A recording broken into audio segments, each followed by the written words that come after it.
I think you can also shed some light on the recent tariffs that are coming up for, Donald Trump administration. I see that it's already something you might have thought of. Donald Trump is a person that is very hard to figure out. I think he gets into the showman type of mentality, Yeah. and looks at everything as business. I think right now he's bombarding every country with what he can retaliate with to see how countries react.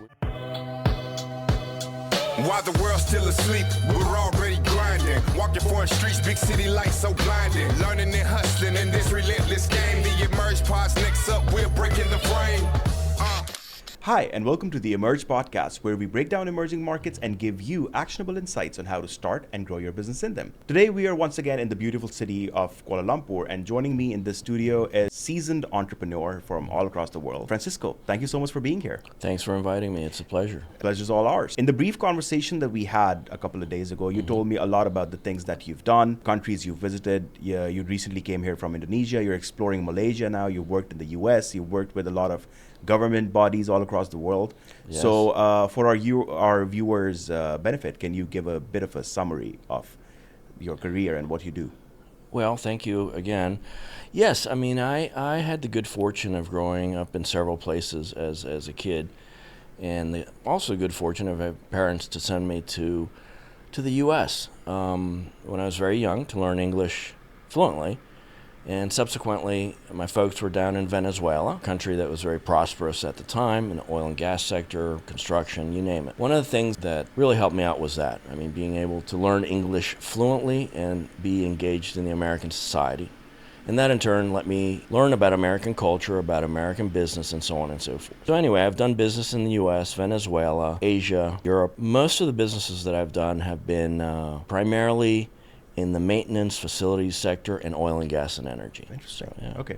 So is that maintenance for commercial, residential, or is that Everything. industrial? Yeah. Everything. We started really as maintenance for office buildings. Mm-hmm. We morphed and were the only company that did really both. Mm-hmm. If you want to call it, we were trying to get any type of business that we could Right. to grow. So we did residential, we did malls, we did airports, and we expanded from being just a homemade entrepreneur in my basement to going to operate in 18 states in the U.S. and had an excess of 5,000 employees at the time, and full-time and part-time, as I Wow. mentioned. Okay. So you built a pretty big conglomerate with 5,000 employees. That's pretty impressive. Well, it's okay, I suppose. It's okay. When you have your sights set higher, it's Yeah, it's okay.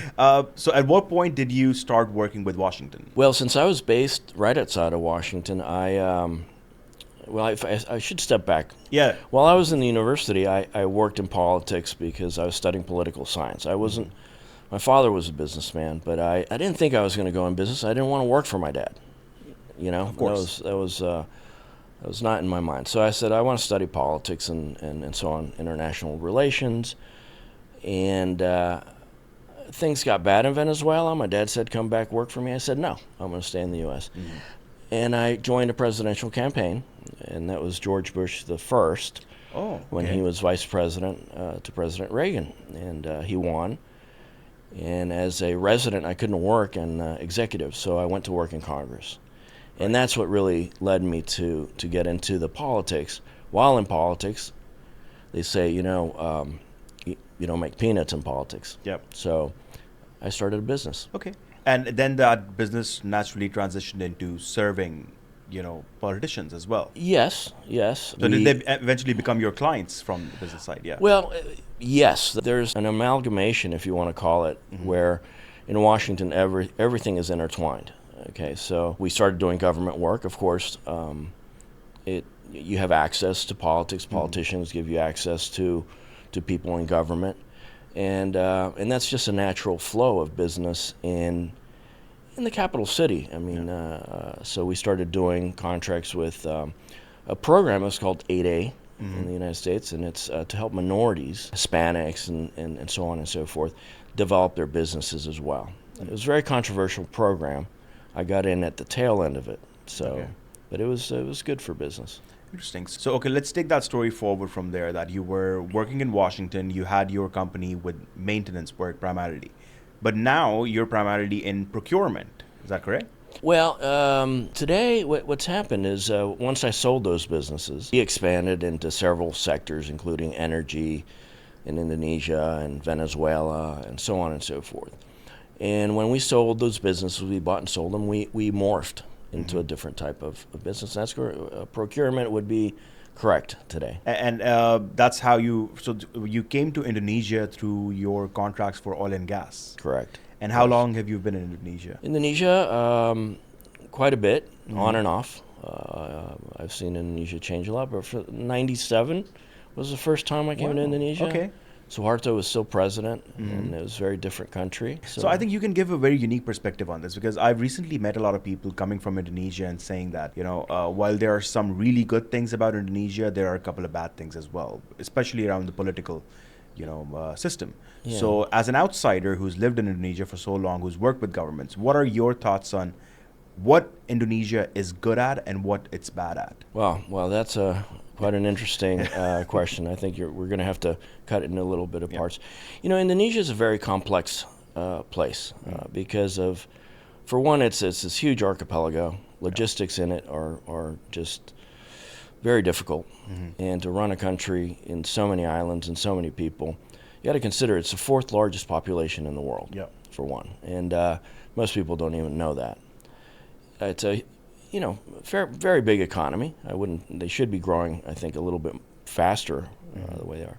But Indonesia, has transformed positively, I would say, but still needs to open the market, in my opinion, more towards medium-sized, smaller businesses. Encourage that type of business in the country. Access to capital, for example, is one of the difficulties. I mean, the first time I visited Indonesia, I was pleasantly surprised because, you hear how difficult things are in Indonesia in terms of starting a business, in terms of running a business. But then I see a lot of foreign interest in Indonesia, and you have all these foreigners running their companies, and there are complications, of course, but it still holds something of a place in terms of global entrepreneurship. People do end up in Indonesia somehow. Yes. For one thing, the Indonesian people, the citizens, the country, they're very entrepreneurial. Yeah. They're very creative. They're very eager to do business. Yeah. The question is how we, expats and locals engage in each other to be able to make it a win-win situation. And the government encourage that, not think as foreign investment being a threat to the local entrepreneur.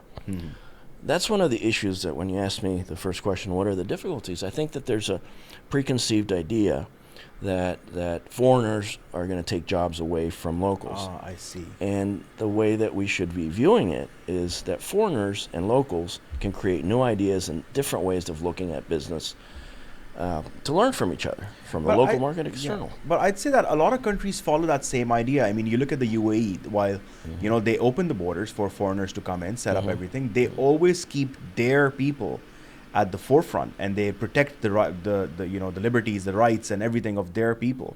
So in a country as large as Indonesia, I think it's only natural for there to be some skepticism. Yes, because there's been a lot of, I would say, abuse in the past. Yeah. I mean, you got to realize when you think of Indonesia and these big giant corporations have come in and frankly taken advantage in many cases over the years of the natural resources of the country. There you have the perfect example. So why wouldn't people be skeptical? Yeah. The thing that we have to think about is encourage more of the small, medium, large businesses, micro businesses, encourage those markets where people that have experience from the outside can teach them how to project their products, their things into other markets and internally. So that's really it. So again, you've been in Indonesia for a long time. Have you explored any other markets in the region? Vietnam, the Philippines, perhaps? Vietnam and Malaysia are the two targets that we are looking at now. I've always been looked at Malaysia so positively. I've seen it change over the years as well. And despite everything, I think Malaysia's done a remarkable job in growing their economy and transitioning their economy. and continuing to grow their economies. That's one of my primary targets. That's why we've been talking a bit. So right? that's where I wanted to naturally progress the conversation was, after working in so many countries, what specifically is it about Malaysia that attracts you as a foreigner who wants to set up a business? You know, any businessman looks at the functioning, the government, security, legal security, cost of setup for a business, et cetera. And Malaysia, fortunately, has really veered to engage business to come here. Yeah. And that's really what's most important. Instead of creating barriers, they're trying to open the market to try to encourage people to invest more here and to do businesses. So I think that's really what has made me pique my interest to come here. It's correct. What really attracted me to Malaysia in the beginning was that it's ranked, I believe, 6th on the global index for ease of doing business. Yeah. And it's a couple of steps above Indonesia. And it really shows that you now have, especially this year, you'd be surprised. This year is seeing a lot of foreigners entering the market, whether it's in the manufacturing, side of things, or whether it's services, or even just people who are trying to set up their presence in the region. And we have this large contrast and competition, I would say, with Singapore, because everyone goes to Singapore to set up their companies. But now I believe, even though Singapore has a lot of other advantages in terms of banking, it's just the cost and ease of operating out of Malaysia that attracts people. Absolutely. I think Malaysia, what you said about Singapore is correct. Singapore has changed over the last 20 years dramatically, and it's a banking hub now. Absolutely, Malaysia is a much larger, obviously, country, economy, more diverse, and et cetera, et cetera. So I think the opportunity really for the future is Malaysia, because Malaysia it's got the infrastructure that is very similar or even better to an extent as Singapore may have. Has the resources and the backing and the interest of the government to develop it. Yeah. So building on that point, I think you can also shed some light on the recent tariffs that are coming up for from the Donald Trump administration. I see that it's already something you might have thought of, but so we're now looking at 19% for Malaysia, 19% for Indonesia, Thailand, and I think a couple of other countries are up to 40%. So how, from your experience with Washington, how do you think this thing is going to play out? It's interesting. Donald Trump is a person that is very hard to figure out. That is correct, yeah. And I've had the good fortune of meeting the gentleman a few times, and I think he gets into the showman type of mentality. Yeah. And looks at everything as business, and sometimes government is not business. Where this is going to go, it's a little bit difficult, because I think right now he's bombarding every country with what he can retaliate with to see how countries react. We're starting to see some of the effects. 19% to me is quite high. Yeah. I don't think it's going to help the American consumer. I think over time, I think the politicians and even Trump will realize what's going to be, where everything is going to settle. But I think it's unrealistic, frankly, to think that 19% for a country like Malaysia is good for the U.S. At the end of the day. I mean, it's going to make Malaysian products more expensive. And it's not just Malaysia, it's every country. So all imports into the U.S. are going to be more expensive. The American consumer is the one who's going to face the brunt of it, right? That's exactly right. Yeah. But then again, I get what you're saying, that with Donald Trump's, power moves that he makes, there is always some huge effect. You can give him that, right? So when he makes moves, there's an impact. Something happens. Yes. I mean, from the standpoint, as I look at it in business outside of politics, I would do, frankly, the same thing. Now, the U.S. does have a concern. I think they're right to an extent that access to the U.S. markets was very easy. Yeah. And, it creates an economy that's dependent on absolutely everything from the outside. Yeah. So there's a point to be made that he wants U.S. manufacturing and certain things to improve in the U.S. But it's unrealistic to create every sort of manufacturing in the U.S. when that market has matured. Yeah. It's already done. Yeah. So, you can't turn back the clock to the extent of something that's been moving forward for the last 50 years. Yeah. So when you want to change something that big, I believe a gradual change Correct. might be better. Correct. But then again, I was reading about this yesterday that countries are already looking into importing more from the US to cover that trade deficit and try to bring their percentages down. So this has a huge impact on the global economy. Now everyone's going to try to lower their tariffs by importing more from the US. I don't know. It's a very fluid situation right now. Yeah. It is. It's very fluid. I mean, it's I would call it revolutionary because in a way we've never had to deal with anything like this in the post World War II certainly. Yeah. I wouldn't even say in the last 100 years. Yeah. I don't know that anybody really knows. The one thing is that at any change, opportunity comes. So I think the way I look at it is, yes, okay, it's disruptive. We're in a disruptive moment. I mean, COVID was disruptive. Absolutely. Look what we're doing. Yeah. How are we communicating nowadays? It's a very different. It's the new normal, right? So Right.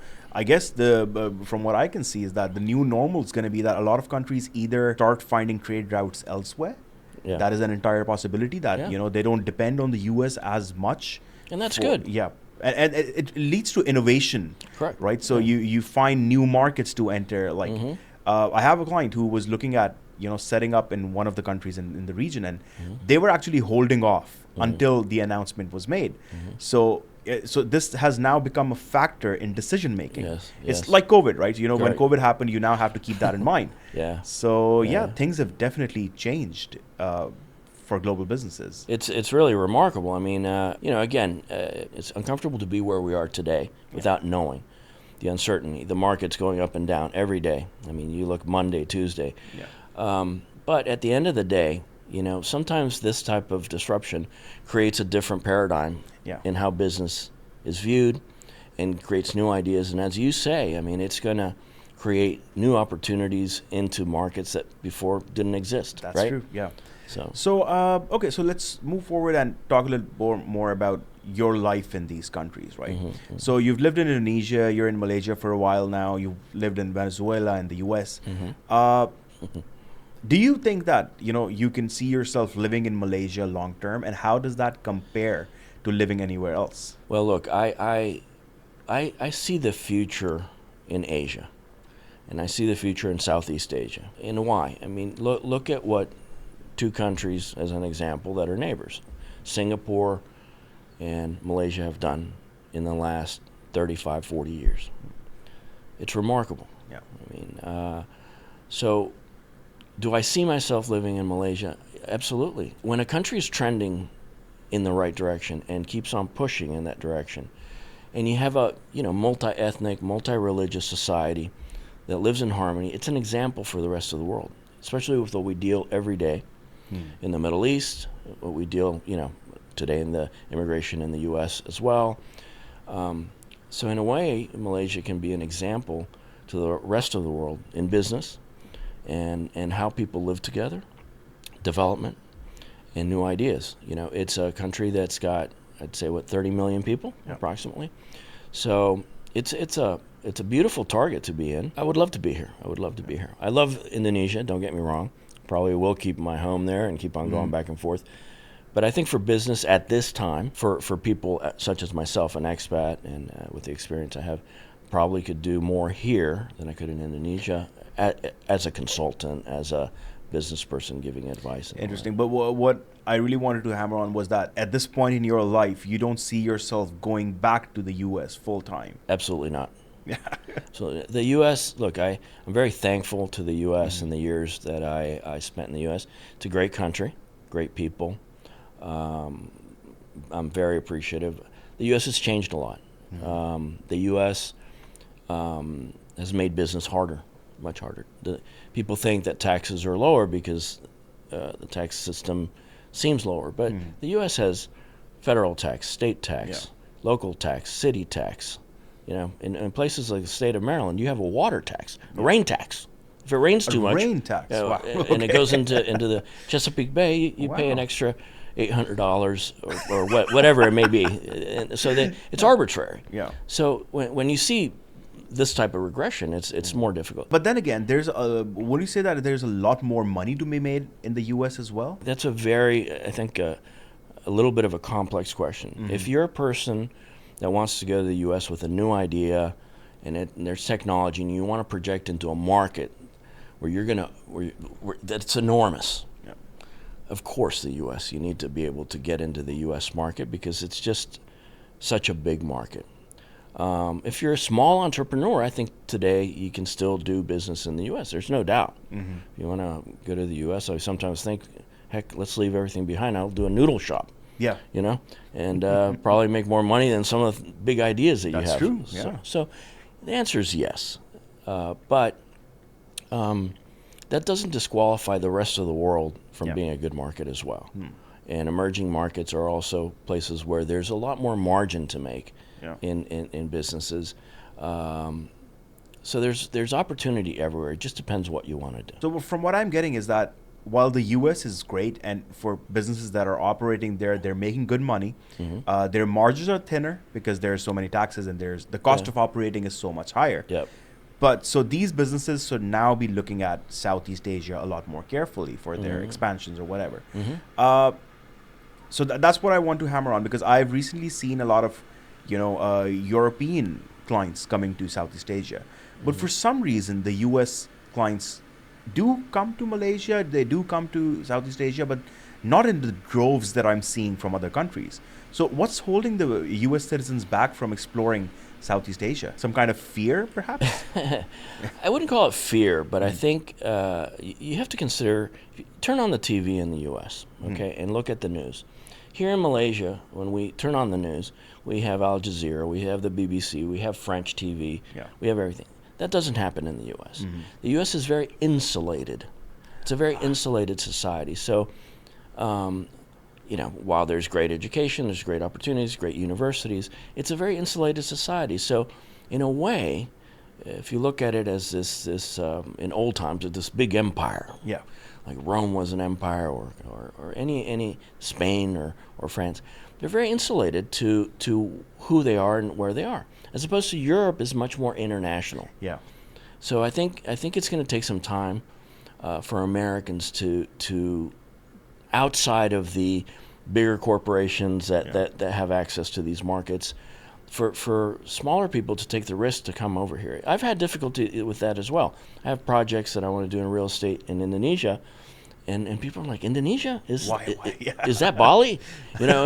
So that's the thing, preconceived ideas, right? About the region that, there's this Bali, and then there's, like, you can outsource to the Philippines. But so these are things that the Americans probably know, right? Right. So there's that difficulty, But I get why that would happen, because you see, it's hard for us who've never been to the U.S. to fully gauge the size of the U.S., right? Yes. Every state is like a country. Correct. So while it might all be very insulated inside the matrix of the U.S., it's still a beast in itself, and every state can be seen as an international border. Not many people give such a good explanation of how the U.S. works, which is remarkable. Thank you.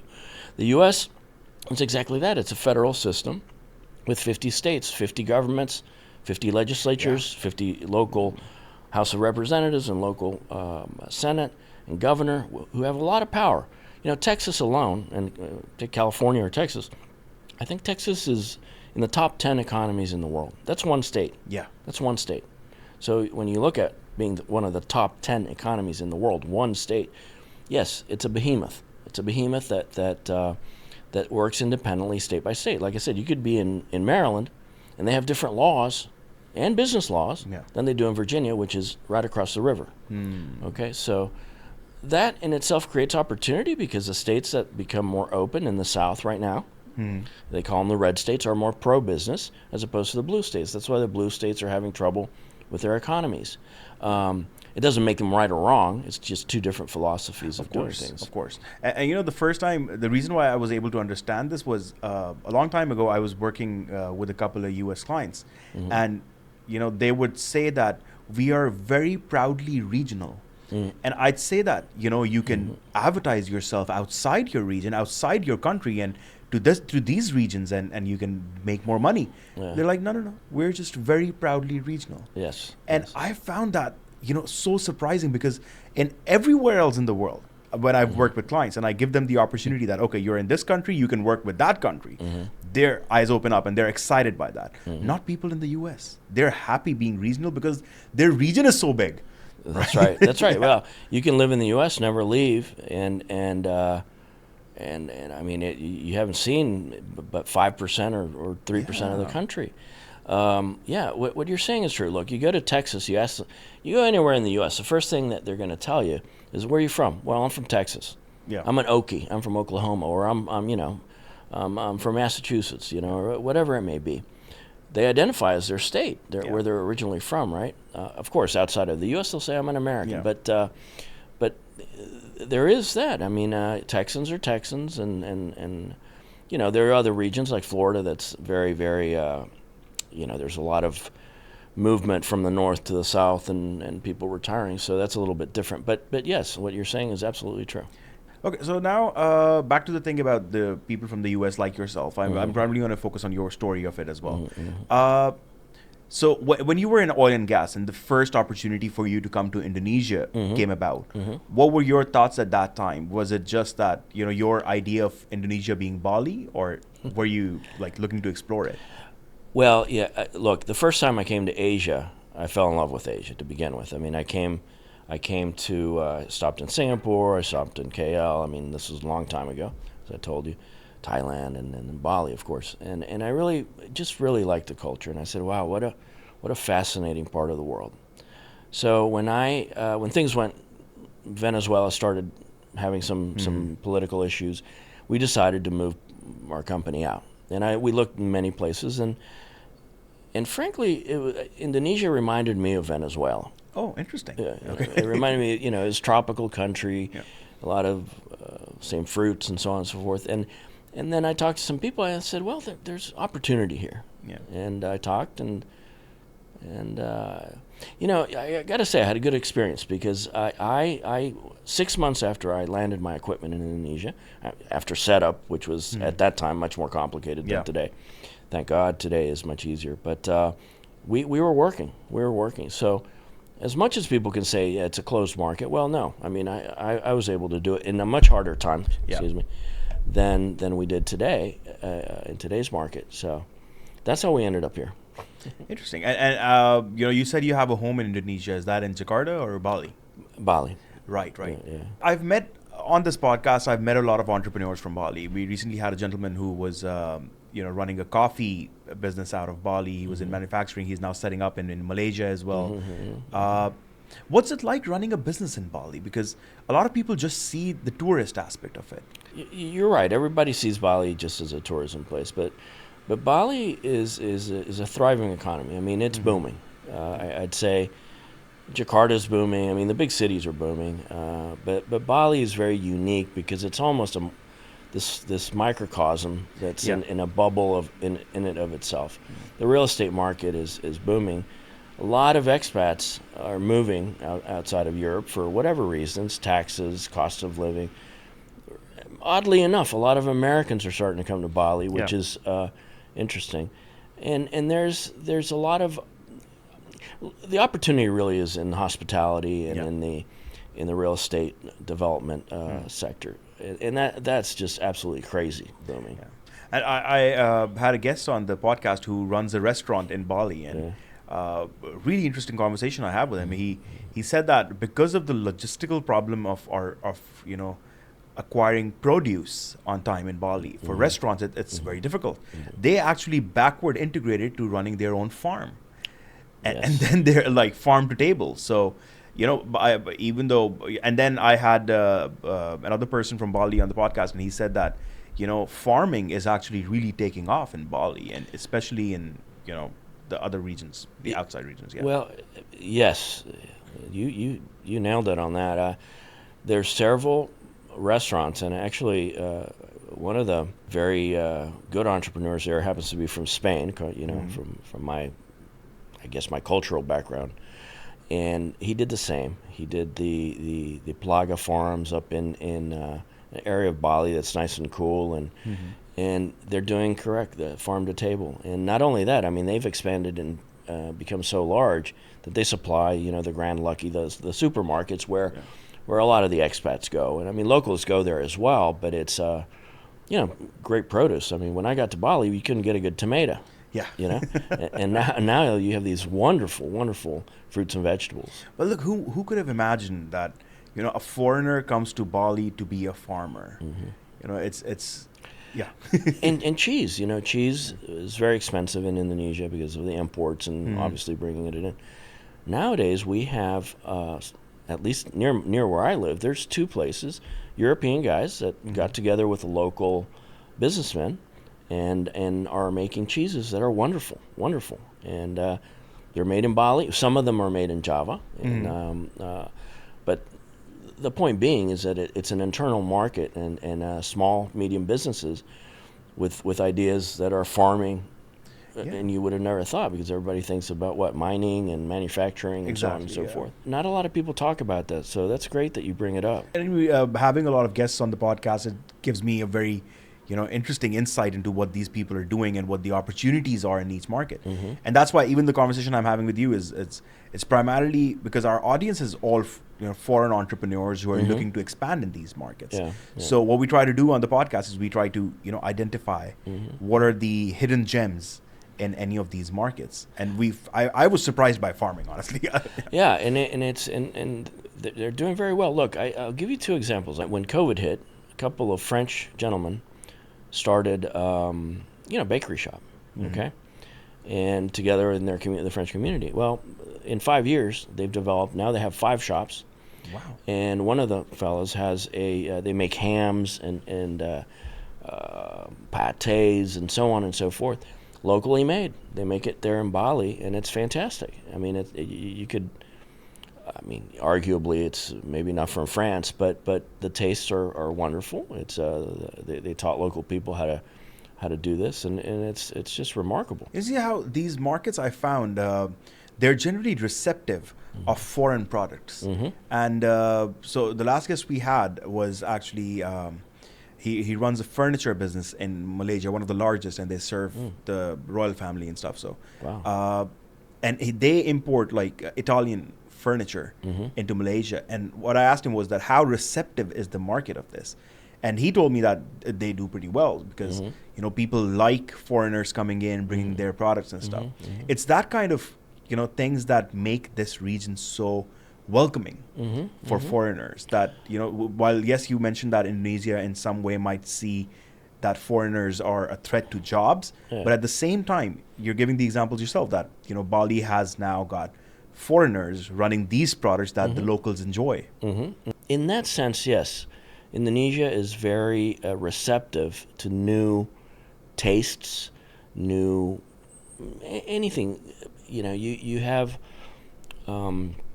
like these guys have done that. But I'll give you an example. In 1997, in Jakarta, there was not a steakhouse in Jakarta. Today, you can find the best steak in the world in Jakarta. Yeah, absolutely. And the restaurants are some of the best dining anywhere in the world that I've tasted. And so that in it of itself, like you were saying with the guys manufacturing and people trying, the country's very receptive to these things.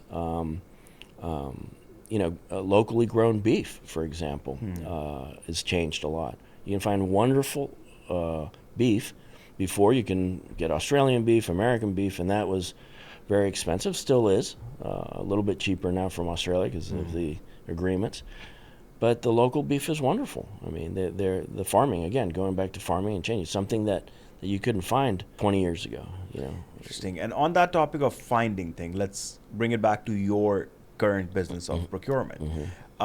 So where are your clients primarily from for the service that you're offering? Well, one of the services that we do in the U.S. is procure things from Southeast Asia, Asia, anywhere from Pakistan to India to Indonesia to China to wherever it may be, Korea, Japan. The U.S., as we were talking about manufacturing, a lot of things that the U.S. needs are not manufactured in the U.S. Yeah. And the market here has been disrupted, again, because of these trade wars that we have with China. And a lot of Chinese companies are moving to Malaysia or to Vietnam or to Indonesia. So finding the materials and products that may be wanted in the U.S. is part of what we do. We find alternatives We find things that they may need, and that's our job. That's a huge roster of products, though. Yeah. So, Yeah. some examples, like what have you been working on recently? Well, there's one of the things that's very sought after right now is look, in the U.S. border interdiction, right? Mm-hmm. So what do you need for border interdiction? You need drones. Mm-hmm. The U.S. Is starting to produce drones. Now, they make very good drones, but they're super expensive. Of course. Super expensive. Yeah. So what's happened is in Indonesia and in Malaysia and in all these areas, they're starting to produce super high quality surveillance drones to be able to protect borders for police work, et cetera. I mean, that's really, so that's the type of stuff that sometimes we look at in these areas. Technology that is very expensive in the U.S. that really they're not making, or if they make, it's very, very particular type of stuff. And the more at a lower cost we get these type of products. That's one example. Sometimes with telephony, we had some stuff from Malaysia. There's this big fight in the U.S. with Huawei. Of course, yeah. Right. So where's the alternatives? I have to come to Taiwan. I have to go to Malaysia. I have to go to Indonesia and see what we can find. So is your role in that more of a mediator, or do you handle the exports and customs as well? Well, that's one of the reasons that we were talking a bit. Yeah. We do a little bit of everything.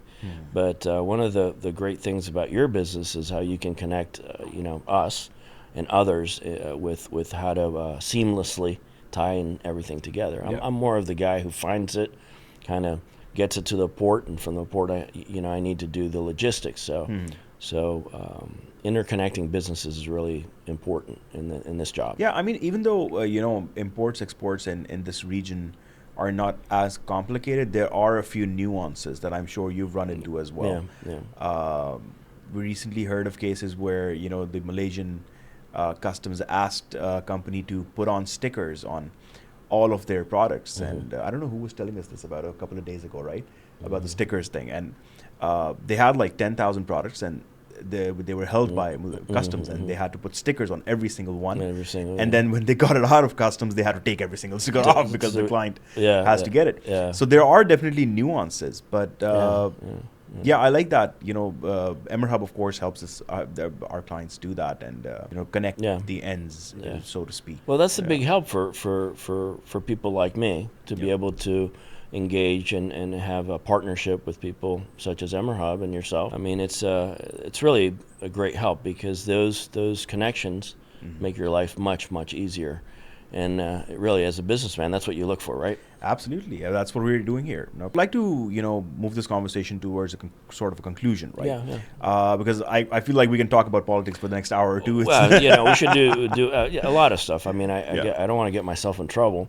I can see yourself restraining yourself a little bit, but I get that. There's good things to every side. I will say I've worked with Democrats and Republicans, and I've worked with people of all sides. My rule on that is, as long as you believe what you're doing and you walk the walk, that's it. That's good. But I like you have a really positive take on things, and I can tell that there are places that you're trying to be cautious, but even then you're trying to find the positive angle in things, which I think that's the making trait of a good entrepreneur, that you try to find good in wherever you go. Well, every problem brings an opportunity too. I love that. I absolutely love that. Moving towards the close of this, two things. First, so there are a lot of people like yourself who've moved to this region, or who are considering moving to this region.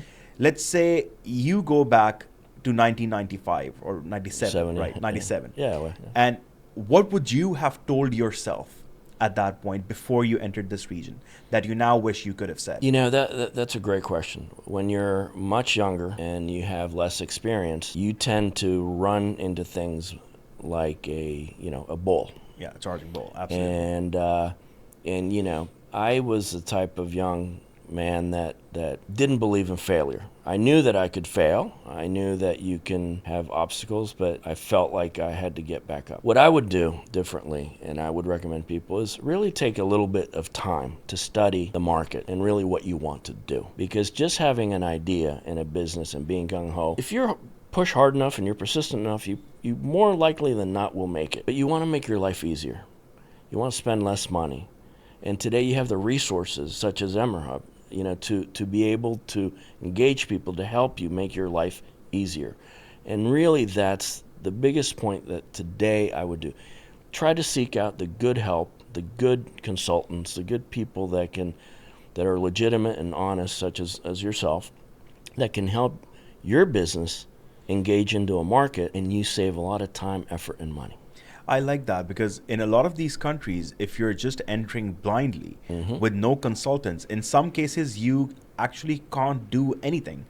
Like in Malaysia, you cannot register a company without a corporate secretary, or in Thailand you need a certain thing as well. Indonesia, Indonesia has its own rules. rules. And all the people I've spoken to, whenever they enter, they've always said that there's a huge need for you to have a good partner. Yes. Whether it's a local that's a partner in your business, whether it's services like ours who are guiding you from day one. Absolutely. But having that partner makes things a lot easier. So I wouldn't say that it's impossible for someone to come into the market without a partner, but the chances of failure are much higher. Much higher. Yeah. Absolutely. And when you said the question about 1997, well, we didn't have as much.